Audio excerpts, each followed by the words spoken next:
अहिल्यादेवी होळकर की आज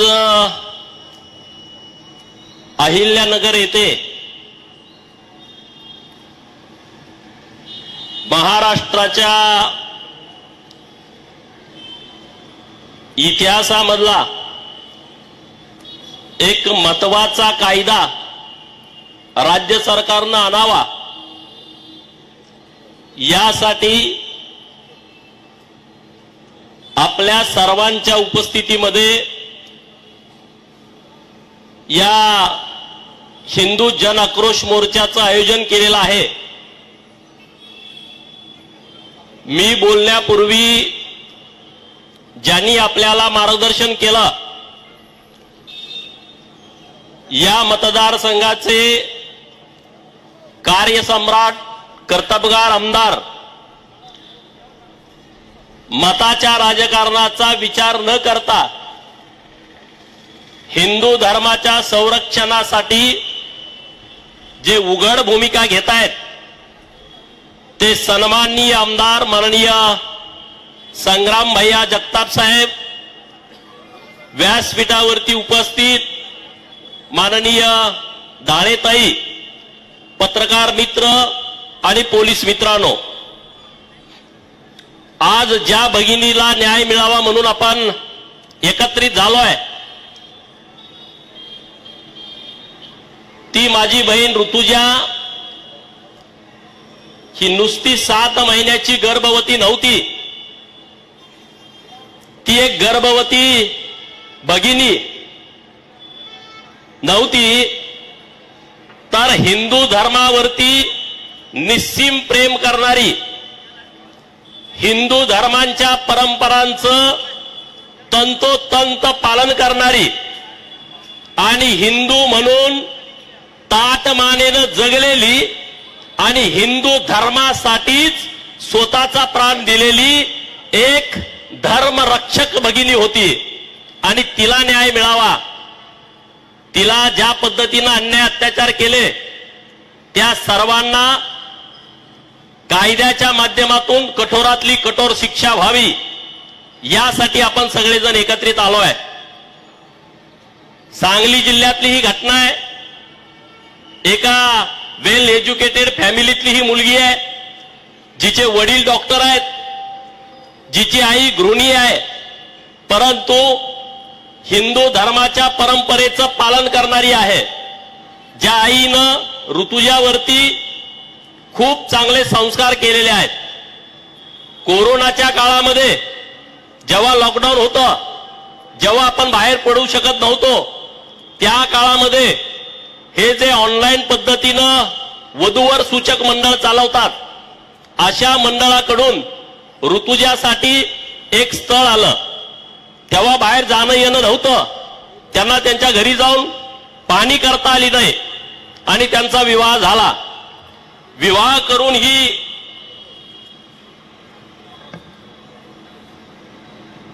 उच्च विद्याविभूषित एमपीएससीची एक्झाम दिलेली ही मुलगी, दिसायला अत्यंत सुंदर मुलगी, नांदायला त्या सासरच्या घराकडे गेली आणि जेव्हा तिथं गेल्याच्या नंतर तिच्या पायाखालची वाळू सरकली। तिथं गेल्याच्या नंतर संकष्टीच्या दिवशी तिनं उपवास धरला तर सासू बोलली की उपवास धरायचा नाही, त्यांनी घरामध्ये मटण आणलं। एका दिवशी उपवास धरला, घरात चिकन आणायचं। कोणतेही आपले सण असले, वटपौर्णिमेचा सण आहे तर तू वडाला फेऱ्या मारायच्या नाहीत। कारण काय तर आम्ही धर्मांतरण केलेलं आहे, आम्ही येशूला मानतो।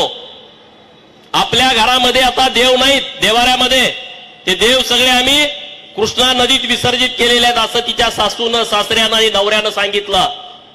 आता या मुलीचा नाईलाज झाला, तिनं आई वडिलांना पण लगेच सांगितलं नाही, पण 4-6 महिन्याच्या गेल्यानंतर आई वडिलांच्या लक्षात आलं। घरी गेल्याच्या नंतर त्यांचं वागणं, त्यांचं बोलणं, त्यांच्या चालीरीती रूढी बदललेत, त्यांच्या देवपूजेच्या पद्धती बदललेत आणि मग आपल्या एवढ्या सोन्यासारख्या मुलीचं मात्र झालं आपण समाजामध्ये पै पावण्यामध्ये काय सांगायचं म्हणून ते बोलले नाहीत। 1 वर्ष झालं, 2 वर्ष झालं, 3 वर्ष झालं, 2021 ला लग्न झालं होतं. आता 2025 सालामध्ये ही मुलगी गर्भवती होती. 7 महिन्याचं बाळ तिच्या पोटामध्ये होतं. आणि मग आपल्याकडं गर्भसंस्कार केले जातात, ज्याला आपण डोहाळे जेवण म्हणतो. हा डोहाळे जेवण करायचा कार्यक्रम, त्याची तयारी ऋतुजाची आई करत होती, ऋतुजाची वहिनी करत होती, ऋतुजाच्या माहेरकडची सगळी लोक करत होती. आणि ऋतुजा स्वप्न बघत होती, आता बाळ जन्माला येणार आहे, त्याच्यावरती चांगले संस्कार झाले पाहिजेत. आणि इतक्या आनंदाच्या क्षणामध्ये तिच्या नवऱ्यानं, सासऱ्यानं, तिच्या सासूनं आणि तो जो पास्टर होता त्यांनी तिच्यावरती डोहाळे जेवण हे हिंदू संस्कृतीनं करायचं नाही, तर गर्भसंस्कार हे ख्रिश्चन पद्धतीनं करायचे, चर्चमध्ये जाऊन करायचे, बायबलचं वाचन करायचं, अशा पद्धतीचा दबाव आणायला सुरुवात केली. ऋतुजा ते मानायला तयार नाही. ऋतुजा म्हणते, तुम्ही धर्म बदललाय, तुम्ही तुमच्या पद्धतीनं करा, पण माझ्यावरती तुम्ही जबरदस्ती करू नका. मी धर्म बदलणार नाही आणि मी ख्रिश्चन पद्धतीनं धर्म संस्कार करणार नाही. परंतु वाद इतका विकोपाला गेला, ऋतुजानं धर्म बदलायची जेव्हा वेळ आली तेव्हा धर्मवीर छत्रपती संभाजी महाराजांच्या पावलावरती पाऊल टाकून, जसे महाराजांनी मी धर्म बदलणार नाही हे औरंग्याला सांगितलं, मी मृत्यूला सामोरं जाईन, त्याच पद्धतीनं ऋतुजा ही मृत्यूला सामोरं गेली, तिनं धर्म बदलला नाही. म्हणजे आपल्या सर्वांच्या समोर ऋतुजा एक आदर्श घालून गेली आहे की मरेन पण मी माझा धर्म सोडणार नाही. आज समाजात काय सुरू आहे? मी आता अहिल्यानगरला आल्याच्या नंतर मी काही प्रमुख लोकांशी चर्चा केली. त्यांचं म्हणणं असं आहे, महाराष्ट्रामध्ये सर्वात जास्त धर्मांतरण हे अहिल्या जिल्ह्यामध्ये होत आहे. अरे हा छत्रपती शिवाजी महाराजांचा महाराष्ट्र आहे. हिंदू धर्माचं रक्षण करण्यासाठी हिंदवी स्वराज्याची स्थापना करणाऱ्या छत्रपती शिवाजी महाराजांचं हे महाराष्ट्र आहे. हिंदू धर्माचं धर्मांतरण झालं नाही पाहिजे म्हणून स्वतःचा प्राण देणारा महाराजाचा पोरगा. अरे छत्रपती शिवाजी महाराजांच्या मुलाला काय कमी होतं? धर्म बदलला असता तर त्यांना आणखी ऐशो आरामामध्ये जगता आलं असतं. परंतु त्यांना राज्यापेक्षा धर्म महत्वाचा वाटला आणि स्वतःची त्यांनी आहुती दिली. त्या धर्मवीर छत्रपती संभाजी महाराजांच्या राज्यामध्ये आपण राहतो. अरे त्या जिल्ह्यामध्ये आपण राहतोय की ज्या जिल्ह्यातल्या कन्येनं छत्रपती शिवाजी महाराजांच्या नंतर, धर्मवीर संभाजी महाराजांच्या नंतर हिंदवी स्वराज्याची भगवी पताका खांद्यावरती घेतली, हिंदू धर्माचं रक्षण केलं. हिंदू धर्म जेव्हा अडचणीत होता तेव्हा संरक्षणाचा पदर धरला. त्या पुण्यश्लोक अहिल्या देवींच्या जिल्ह्यामध्ये आपण राहतोय, त्या महाराष्ट्रामध्ये आपण राहतोय. एका बाजूला ऋतुजा जीव सोडते आहे पण धर्म बदलत नाही, आणि दुसऱ्या बाजूला कुठंतरी दवाखान्यामध्ये ऍडमिट आहे, कुणीतरी पाद्री येतोय आणि तो प्रार्थना करतोय की तुम्हाला येशू बरा करेन. कोणतर पाद्री तुमच्या गावामध्ये येतोय, तुम्हाला घर बांधायला जागा देतो, तुम्ही धर्मांतरण करा. घर बांधताना 4 पोती सिमेंट देतो, 4 पत्रे देतो, तुम्ही धर्मांतरण करा. 1 पोतभर गव्हाचं धान्य देतो, तुम्ही धर्मांतरण करा. असल्या किरकोळ कारणासाठी लोक जर धर्मांतरण करत असतील तर त्या सगळ्या लोकांना मला सांगायचं आहे की तुम्ही आता जे धर्मांतरण करताय आणि हिंदू धर्मामध्ये लोकांच्या मध्ये जाऊन ही फसवणूक करताय, हे धर्मांतरण नाही. अरे त्याला मी फसवणूक म्हणतो. 420चा हा प्रकार आहे. तुम्ही घरामध्ये येताय मदत करतो म्हणून, तुम्ही घरामध्ये येताय, तुमच्यावरती उपचार येणं बंद करून टाकलं पाहिजे. आपण घोषणा देऊन टाकली पाहिजे, जर गावामध्ये धर्मांतरण करण्याच्या हेतूनं जर कुठला पाद्री, जर कुठला जिहादी गावामध्ये दिसला तर त्याला दांड्यानं झोडपून काढला पाहिजे, त्याला ठोकून काढला पाहिजे. त्याला सांगितलं पाहिजे या गावामध्ये बंदी आहे, गावामध्ये बोर्ड लावून टाकला पाहिजे. हिंदू धर्माच्या विरोधामध्ये षडयंत्र करणारे, हिंदू धर्माच्या विरोधामध्ये कटकारस्थान करणाऱ्या लोकांना गावामध्ये बंदी आहे. जर कोणी त्या गावामध्ये आला, अहिल्यानगर जिल्ह्यातले राहुरी तालुक्यातले आमच्या तरुण मित्रांनी माननीय कलेक्टर ऑफिसला अर्ज केला की बेकायदेशीर प्रार्थना स्थळं ही नेस्त नाबूद केली पाहिजेत, पाडून टाकली पाहिजेत. माननीय तहसीलदार राहुरीनी त्यांना उत्तर दिलं की तुम्ही जे सर्वे नंबर दिलेत त्या सर्वे नंबर मध्ये आम्हाला चर्च दिसले नाहीत. म्हणजे अर्जामध्ये जे सर्वे नंबर दिले होते ते सुद्धा काही सरकारी बाबूंनी ते सर्वे नंबर बदलले आहेत. माननीय तहसीलदार राहुरींना माझं आव्हान आहे, या फोटोमध्ये जे चर्च आहेत ते संपूर्ण बेकायदेशीर 13 चर्च त्या तालुक्यामध्ये आहेत आणि जिल्ह्यामध्ये आतापर्यंत माहिती आल्याप्रमाणे 28 चर्च हे बेकायदेशीर आहेत. जिल्ह्याचे जिल्हाधिकारी माननीय साहेबांना माझी विनंती आहे की ताबडतोब कोणतीही ग्रामपंचायतची, नगरपालिकेची, महानगरपालिकेची परवानगी न घेता सरकारी जागेमध्ये किंवा खाजगी जागेमध्ये जे चर्च असतील किंवा मदरसे असतील हे बेकायदेशीर बांधलेले आहेत, तत्काळ त्याची शहानिशा करून त्याच्यावरती बुलडोजर फिरवण्यात यावेत, अशी मागणी आमची आजची आहे. गावामध्ये जे धर्मांतरित लोक आहेत, येशूला मानतायत, परंतु इकडं सरकारी नोकरी करताना जातीचा दाखला देत आहेत. मी एससी आहे, मी एसटी आहे, मी ओबीसी आहे आणि मी भटक्या विमुक्तातला आहे. बोलताना काय बोलतोय तो की मी ख्रिश्चन आहे. तर संग्राम भैयांना मी परवाही बोललो होतो आणि आज हिंदू धर्मासाठी, रक्षणासाठी महाराष्ट्रामध्ये काम करणाऱ्या तरुण तडफदार सगळ्या पोरांना माझी विनंती आहे की ज्यांनी धर्मांतरण केलंय, जे हिंदू आहेत, त्यांच्या बाबत सुप्रीम कोर्टाचा आदेश आहे. 21 पानाची ही ऑर्डर आहे आणि दुसरी ऑर्डर आहे, अनेक ऑर्डर आहेत, त्यातल्या 2 ऑर्डरही आणलेल्या आहेत. In the high court of Andhra Pradesh 2 हायकोर्टाची एक, सुप्रीम कोर्टाची एक ऑर्डर आहे. ही ऑर्डर काय म्हणते, जर तुम्ही हिंदू धर्मातील असाल आणि तुम्ही सरकारची नोकरी घेतली असेल तर तुम्हाला नोकरीमध्ये ठेवता येणार नाही, तुम्हाला नोकरीतून बडतर्फ करण्यात येईल. बडतर्फ म्हणजे कायमचं काढून टाकलं, सस्पेंड नव्हे, बडतर्फ करण्यात येईल. तर माझी तुम्हाला विनंती आहे, जेवढे जेवढे या अहिल्यानगर जिल्ह्यामध्ये हिंदू आहेत आणि ते धर्मांतरित झालेले आहेत, मध्ये मुसलमान झाले असतील किंवा ख्रिश्चन झाले असतील, तर त्यांची माहिती काढा. त्यांना ही सुप्रीम कोर्टाची ऑर्डर त्या माहितीच्या सोबत जोडा. एखादा तहसीलदार कार्यालयातला क्लार्क झाला असेल, या महानगरपालिकेचा एखादा तिथला शिपाई असेल किंवा क्लास 1, क्लास 2, क्लास 3, क्लास 4 मधला कुणी अधिकारी असेल आणि त्याचे पुरावे काय द्यायचे आहेत, त्याच्या घरामध्ये जर हे ख्रिश्चन धर्मीयाचे फोटो असतील, येशूचा फोटो आहे किंवा अन्य काही त्यांचे स्लोगन आहेत, त्यांच्या देवाऱ्यामध्ये देव नाहीत, हा पुरावा चालतो. ते वारंवार चर्चमध्ये जात आहेत, चर्चमधला फोटो आहे तो चालतोय. त्याच्या लग्नाची पद्धत काय आहे, लग्न कुठल्या पद्धतीनं झालं त्याचा फोटो पुरावा म्हणून चालतो.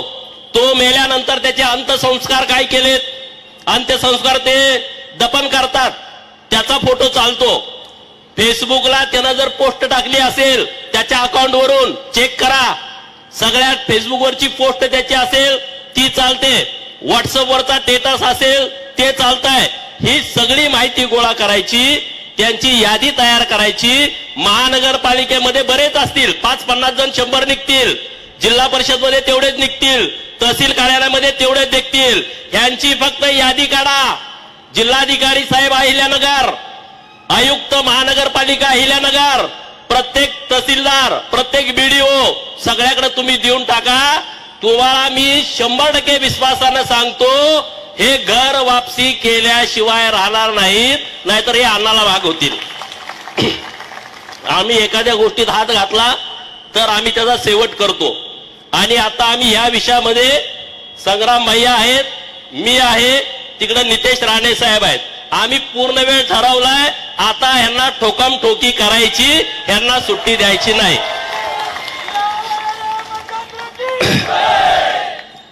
बरं, आपण कायद्याप्रमाणे बोलतोय का काय बोलतोय? मी सांगतोय ते काय आहे. त्यांना आपण नुसतं म्हणलं नाही धर्म बदलू नका, अमुक ते लय टाईट होते. बाटके खूप कडवे असतात. तुम्हाला गावात माहित आहे, जुनी लोक म्हणतात जरा डुप्लिकेट मध्ये आलेला असलं तर हे लय बाटका आहे, हे लय कडू आहे. सहज जुनी लोक म्हणतात. हे धर्मांतरण केलेले ते एवढे असे कडवे वागतात का नाही. हे तुम्ही फक्त यादी द्या, 4 दिवस फक्त वेळ द्या या अहिल्यानगर जिल्ह्यासाठी.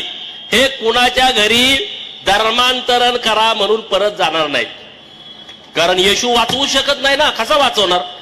सुप्रीम कोर्टाची ऑर्डर आहे, हायकोर्ट आंध्र प्रदेशची ऑर्डर आहे. जर तुम्ही काशी केली धर्म बदलायची तर तुम्हाला सुट्टी नाही, हे सुप्रीम कोर्ट म्हणताय. हे जे तिथं सरकारी कार्यालयात बसलेत ना, लाख लाख पगार घेतायत सरकारचा, देशामध्ये आमच्या राहता आणि तुम्ही देशाच्या विरोधातली षडयंत्र करता, हे इथून पुढच्या काळात चालणार नाही. ह्याची आम्ही तुम्हाला यादी पण काढली आहे. हे कसं करायचं हे सगळं मी देतो तुम्हाला. प्रत्येक हिंदू धर्म रक्षण करणाऱ्या कार्यकर्त्यांना फक्त ह्या 2 ऑर्डरी द्या आणि त्यांच्याकडे कलेक्टर साहेबांच्याकडे नेऊन द्या. फक्त बघा सगळे कामाला लागतायत. उद्याच्या उद्या ते तुमचं स्टेटस पण ठेवत नाहीत. सांगलीत बंद केलंय स्टेटस ठेवायचं. सगळ्या सिव्हिल हॉस्पिटलला ही लोक आहेत. सिव्हिल हॉस्पिटलमध्ये जावा. धर्मांतरण केलेली जास्त लोक, गरीब लोक गेली तिथं तुम्हाला पूजा अर्चा करतो. गरीब गेला तुम्हाला एक जेवणाचा डबा देतो, त्याचा ऍड्रेस घ्यायचा, त्याच्या घरी जायचं. आपली माणसं एखाद्यानं उपकार केला तर त्याची जाणीव ठेवतात. अरे मला दवाखान्यात गेलो त्यांनी मला डबा दिला होता, दवाखान्यात गेलो त्यांनी माझ्यासाठी प्रार्थना केली होती, दवाखान्यात गेलो होतो आणि मग त्याने आम्हाला गोळ्या औषधं दिली होती. मग ते आता म्हणतात तसं करूया. म्हणजे ते सांगतात की आता येशूने हे तुम्हाला बरं केलं. बरं ठीक आहे, मला आता त्यांना चॅलेंज करायचं आहे, तुमची नोकरी आता येशू वाचवतोय का हेच मला आता बघायचं आहे. तुमची यादी दिल्याच्या नंतर तिथं लढला पाहिजे ना. आमच्या धनगर समाजात जाऊन ते सांगतात येशू मेंढपाळाचा पुत्र आहे. त्या महाराष्ट्रातल्या सगळ्या धनगरांना मला सांगायचं आहे, एखादा हा पादरी तुमच्या घराकडे आला, पहिला त्यानं बुटानं त्याच्या टाळूची सगळी केस काढून टाका. हे जर धर्म बदलण्यासाठी आला आणि त्याला सांगा की येशू तुमचा मेंढपाळ होता तर तुम्ही हिंदू धनगर पहिले व्हा. हे तुम्ही त्या सगळ्या लोकांना खडसावून सांगा. इथून पुढच्या काळामध्ये हे अजिबात चालणार नाही. दुसरा विषय महत्वाचा, हे लोक संविधान मानत नाहीत. त्यांना भारत माता की जय म्हणलं का बोलू वाटत नाहीत, मुके होतात. वंदे मातरम म्हणलं मुके होतात. त्यांना राष्ट्रगीत चालत नाही. अरे मग चालतंय काय तुम्हाला? भारतामध्ये राहायचं, खायचं, प्यायचं, मजा मारायची हे सगळं चालतंय. पण भारत आता विकसित व्हायला लागलाय.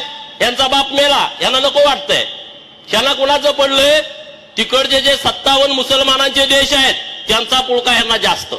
गाझात काय झालं, इराणमध्ये काय झालं, इराणमध्ये काय झालं, पाकिस्तानात काय तुझी सख्खी मावशी आहे काय, बांगलादेशमध्ये तुझा काय चुलता आहे काय, कोण आहे, तिथं काय झालं का ह्यांना खूप बरं वाटतं. अरे डॉक्टर बाबासाहेब आंबेडकर या भारतातला सर्वात विद्वान माणूस, आणि बाबासाहेब काय म्हणतायत, 1945ला त्यांनी एक पुस्तक लिहिलं. म्हणजे भारत देश स्वतंत्र झाला आपला 1947ला. बाबासाहेब पुस्तक लिहितायत 1945ला. पुस्तकाचं नाव आहे पाकिस्तान और भारत का विभाजन. म्हणजे बाबासाहेबांना 2 वर्ष आधी माहित होतं हे वेगळं पाकिस्तान मागणार आहेत, आणि त्यांनी 1945ला पुस्तक लिहिलं. आणि त्या पुस्तकामध्ये 287 पानावरती त्यांनी लिहिलंय मुस्लिमांच्या बाबत. अरे आता आम्ही बोललो तर तुम्ही म्हणता राजकारणासाठी बोलतेत. आम्ही आता एखाद्या पार्टीचं काम करतोय. भारत पूर्व काळामध्ये आणि भारताचं संविधान ज्याने लिहिलं ते महामानव डॉक्टर बाबासाहेब लिहितायत. ते म्हणतायत की मुसलमान भारतातला हा दारुल हर्ब आहे. दारुल इस्लाम आणि दारुल हर्ब. दारुल इस्लाम म्हणजे इस्लामचं घर आणि दारुल हर्ब म्हणजे युद्ध का घर, युद्धाचं घर.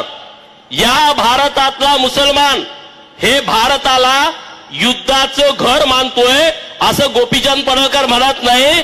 महामानव डॉक्टर बाबासाहेब आंबेडकर साहेब म्हणतायत की हे युद्धाचं घर मानतायत. हे जेव्हा जिहादी कार्यक्रम करायचं ह्यांनी ठरवलं तर हे नुसतं समर्थन देत नाहीत, तर बाहेरच्या देशाला त्याच्या पाठीमागं जी काही ताकद उभा करायची आहे ती सगळी ताकद त्यांच्या पाठीमागं उभा करतात. कारण गैर मुसलमानांच्या बाबतीमध्ये यांच्या मनामध्ये अजिबात प्रेम नाही आहे, अजिबात आस्था नाही आहे. म्हणजे तुम्ही विचार करा, जे बाबासाहेब या सगळ्या विषयावरती लिहितायत ते 2च वाक्य मी तुम्हाला सांगितले त्या पुस्तकामधले. दुसरा महत्वाचा विषय माझ्या वाचनामध्ये असं आलं, मुसलमानांचं पवित्र ठिकाण आहे मक्का आणि मदिना. तुम्हालाही सगळ्यांना माहित आहे, मक्का आणि मदिनामध्ये गैर मुसलमानांना एंट्री नाही. तुम्हालाही सगळ्यांना माहित आहे, मक्का आणि मदिनामध्ये गैर मुसलमानांना एंट्री नाही आहे. फेटकन सिटीमध्ये गैर इसाईंना एंट्री नाही आहे. अरे मग काशीला तर सगळेच येत आहेत, आम्ही कधी काय म्हणतच नाही. म्हणजे आम्ही किती उदार आहोत. काशीच्या आमच्या मंदिराच्या बाजूला तुम्ही मिनार उभा केली आहे, तिथं जोर जोरात तुम्ही ओरडताय, तरी पण आम्ही काही बोलत नाही. म्हणजे आणि तरी तुम्ही म्हणायचो की हिंदू असा करतोय, हिंदू तसा करतोय, हिंदू आक्रमक झालाय, हिंदू आमच्यावरती अन्याय करतोय, हिंदूंच्या मुळे दंगली होत आहेत, कोण कोण म्हणताय हे भगवा आतंकवाद आहे. अरे मग ठीक आहे, आम्ही भारतामध्ये आम्ही काहीतरी करतोय असं थोडा वेळ समजून चाला. मग आता तिकडे इराकमध्ये युद्ध सुरू आहे, तिथं काय अग्निहोत्री, मल्होत्रा, पुरोहित, देशपांडे, कुलकर्णी, पडळकर, जगताप, कदम आहेत का? तिथं कोण आहे का? तिथं कोण हिंदू आहे का? तिथं काय युद्ध सुरू आहे? गाझामध्ये काय युद्ध सुरू आहे? पाकिस्तानमध्ये आतल्या आत का तुमच्या तिथं गोळीबार सुरू आहे, बंबारी सुरू आहे? पश्चिम बंगालमध्ये काय युद्ध सुरू आहे? अफगाणिस्तानमध्ये का आतल्या आत तुमच्या बॉम्बस्फोट होत आहेत? तालिबानमध्ये कुणी भांडणं केली, तिथं कोण अन्याय अत्याचार करताय, महिलांची मुंडकी उडवताय? हिंदू तिथं तर नाही. अरे सर्वात जास्त सुरक्षित मुसलमान या भारतामध्ये आहे, तरी सुद्धा तुम्ही भारताशी बेईमान करताय. पण त्यांना मला सांगायचं आहे, ज्या देशामध्ये राहताय, जिथलं खाताय, त्यांच्याशी प्रामाणिक राहावा. नसेल तर डायरेक्ट पाकिस्तानची जायची तिकीट काढा. तुमची तिकीट काढायची परिस्थिती नसेल, आम्ही तिकीट काढून देतो. वाघा बॉर्डरवरनं तिकडं पलीकडे पार्सल जावा, तिकडं मग बघा काय होतंय ते. तिथं आता ते अन्नाला महाग आहेत, तुम्हाला मस्त त्यांचा पुळका येतोय, पण ती परिस्थिती आता तिथली नाही आहे. आणि तुम्ही विचार सगळ्या या गोष्टीचा करण्याची आवश्यकता आहे. आपल्याला गप्प बसून चालणार नाही. या जगामध्ये 57 देश मुसलमानांचे आहेत, ज्यांची लोकसंख्या 190 कोटी आहे. आणि या भारतामध्ये एकट्या 100 कोटी हिंदू राहतात. तुम्ही आणि आम्ही सगळे विचार करून हिंदूंना संपवण्यासाठी सातत्यानं प्रयत्न केले जात आहेत. ते आजचे प्रयत्न नाहीत, ते पार बाबरापासून, हुमायून बाबरापासून, लोधीपासून, अकबरापासून, हे जे तुगलक आले तुगलकापासून, हे सगळे तिथून औरंग्या, निजाम, आदिलशाह, अब्दुल्ला इथपर्यंत यांचे प्रयत्न सगळ्यांचे झाले. शाहिस्तेखान आला, शिवाजी महाराजांनी बोट तोडून पळवून लावला. तिथून आतापर्यंत हे अफजल गुरु, संसदेवरती हल्ला करणारा तो मुंबईचा याकूब मेमन पर्यंत, अफजल कसाब पर्यंत, ही आता टीम इथपर्यंत आलेली आहे. आणि आता ही वृत्ती गावागावात वाढायला लागली. गावागावात लव जिहादच्या घटना होत आहेत. मी आता तुमच्याशी बोलत असताना एखादी घटना घडली असेल की लव जिहाद मध्ये एखाद्या मुलीला घेऊन पसार झाले असतील, लव जिहाद मध्ये मुलगी घेऊन गेली, यांचे अख्खे ग्रुप चेक करा, सगळे अभिनंदन, सगळे अभिनंदन, सगळे अभिनंदन. हे कसं काय घडतंय रे? लव जिहाद जर तुमचं ठरवून होत नाही तर तुमच्या सगळ्या व्हॉट्सअप ग्रुपवरती, तुमच्या सगळ्या फेसबुक वरती, तुमच्या सगळ्या ट्विटर ग्रुपवरती तुम्ही त्या मुलीचे लग्न झाल्याचे फोटो कसे काय टाकताय, अभिनंदन कसे काय टाकताय? तुम्हाला गुदगुल्या होते? थोडे दिवस थांबा. या महाराष्ट्रामध्ये देवाभाऊंच्या नेतृत्वाखाली एक लव जिहादच्या विरोधामधला कडक कायदा येतोय आणि ती कायदा करण्याची आम्ही मागणी करतोय. आणि तो कायदा आल्याच्या नंतर तुमच्या ढुंगणाची जर साल्टी नाही निघाली तर माझं नाव बदलून ठेवा. तुमच्या ढुंगणाची साल्टी सगळी निघणार.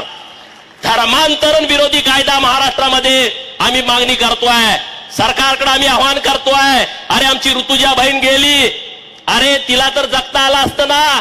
ती जर म्हणली असती काय होतंय मी चर्चमध्ये गेले तर, काय होतंय मी धर्मसंस्कार हे गर्भसंस्कार हे ख्रिश्चन पद्धतीने केले तर, ती जगली असती ऐशो आरामामध्ये, तिला काहीच अडचण आली नसती. परंतु तिला वाटलं माझा हिंदू धर्म टिकला पाहिजे, माझ्या हिंदू धर्मावरती पहिल्यापासून आक्रमण होत आहे, मी मेले तर भेटणार पण मी माझा धर्म बदलणार नाही. आणि म्हणून सरकारकडे माझी मागणी आहे की ज्या ऋतुजानं, ज्या ताकदीनं, अहिल्याच्या कन्येनं स्वतःचा जीव दिला पण धर्म बदलला नाही आणि आम्हा सर्वांना संदेश दिला की धर्म महत्वाचा आहे, तुम्ही सर्वजण धर्माच्या प्रति प्रामाणिक राहावा. त्या माझ्या ऋतुजाचं हे जे तिनं जे स्वतःचा जीव दिलेला आहे, तो तिचा जीव या धर्मासाठी तिनं घालवलेला आहे, हे बलिदान आपल्याला वाया जाऊ द्यायचं नाही. बरोबर आहे की नाही? तिचं जे बलिदान आहे ते आम्हा सर्वांना दिशादर्शक आहे. आणि म्हणून त्या माध्यमातून आम्ही सगळेजण ताकदीनं हे महाराष्ट्रभर शक्ती ऋतुजा या नावाखाली जे आता मोर्चे निघालेले आहेत, या सर्व मोर्चांची मागणी हीच आहे की येणाऱ्या अधिवेशनामध्ये सरकारनं धर्मांतरणाच्या विरोधातला एक कडक कायदा आणला पाहिजे. जे लोक धर्मांतरित झालेले आहेत त्या लोकांची परत रीग लागली पाहिजे की आमची चूक झाली, आमच्या आयुष्यातली सर्वात मोठी चूक झाली, आम्ही हिंदू होतो, हिंदू म्हणून राहणार अशी भूमिका प्रत्येक लोकांची असली पाहिजे. आणि त्यामुळं जे कुणी मोठ्या प्रमाणामध्ये धर्मांतरण करण्याचा प्रयत्न करतायत ते पास्टर सगळे मिळून येतात पोलीस स्टेशनला. ते सगळे जिहादी, एखादं लव मॅटर झालं, जिहादचं प्रकरण झालं तर ते सगळे पोलीस स्टेशनला मोठ्या संख्येने येतात. आपण तेवढ्या मोठ्या संख्येने जमत नाही. आपल्याला आपलं काम, आपला धंदा, बायको, पोरं, तिकडं सासऱ्याच्या तिकडं कुणा तर लग्न आहे, जावयाचं काहीतरी आहे, ह्यात आपण गुंतून पडलोय. असं करू नका. आज त्या बहिणीवरती दुसऱ्या वेळ आले, उद्या आपल्यावरती येऊ शकते. म्हणून इथून पुढच्या काळामध्ये आपण अत्यंत सतर्क राहूया. माननीय संग्राम भैयांची जी घोषणा आहे, हातात दांडा घेऊन इथून पुढच्या काळामध्ये जो कोणी वाकड्या नजरेनं हिंदू धर्माकडे बघेल त्याला ठोकून काढण्याची भूमिका ही आपल्या सगळ्यांची असली पाहिजे. नाहीतर चुलत्याला मारून तुम्ही आज जाताच की आठवडाभर, चुलत भावाला बांध फोडला म्हणून मारामाऱ्या करताच ना. फिरीची पाळी आहे, 2 दिवस त्यानं जास्त मारलं म्हणून मारामाऱ्या करता, काही कारण नाही. शिरड आमच्या रानात आली मारामारी, कोंबडी आमच्या दारात आली मारामारी, हे बंद करून टाका.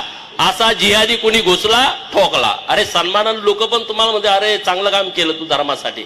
एखादा पादरी गावात आलाय म्हणे मदत करायला, त्यांची नावं, संस्थांची नावं सगळे हिंदू, मानवता धर्म. अरे कुठला हा मानवता धर्म आहे का?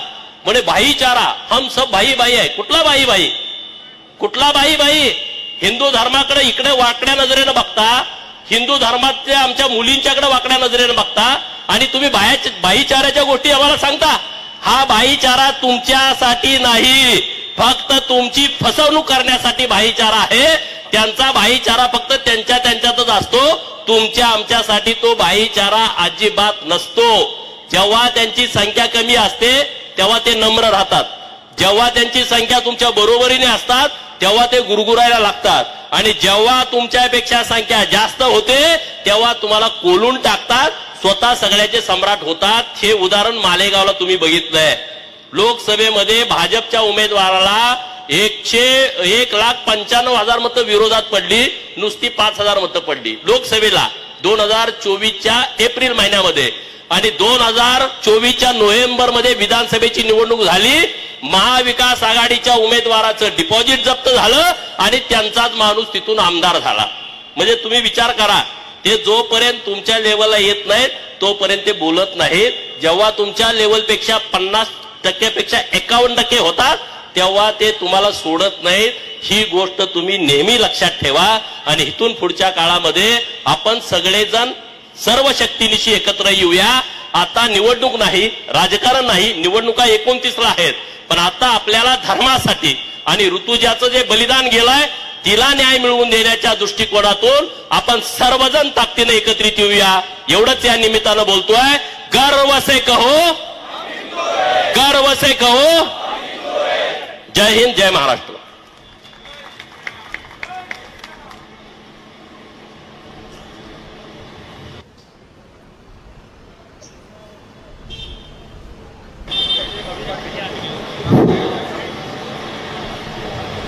या ठिकाणी माननीय गोपीचंदजी पडळकर साहेबांनी अतिशय सोप्या गोष्टींमधून आपल्याला कसं आपल्याला